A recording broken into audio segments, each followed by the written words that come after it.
అడిగాడు, నాన్నగారు ఏమైందండి, మన ఇంట్లో ఉండవలసిన ఆవేది అని అడిగాడు.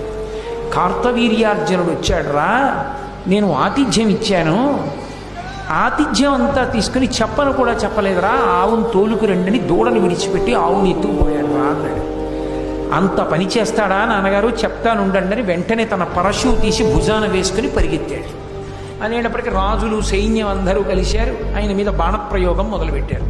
ఆయన వెంటనే ఆయనలో ఉన్నటువంటి శివకేశవుల యొక్క ఆవేశం బయటికి వచ్చి తన ఒక్క పరశువుతోటి ఆయన ధనుష్టంకారం చేసి బాణ పరంపరలతోటి ఈ మొత్తం సైన్యాన్ని పడగొట్టి ఒక్క దూకి తన యొక్క పరశువుతో కార్తవీర్యార్జునుడి 1000 చేతులు నరికేశాడు.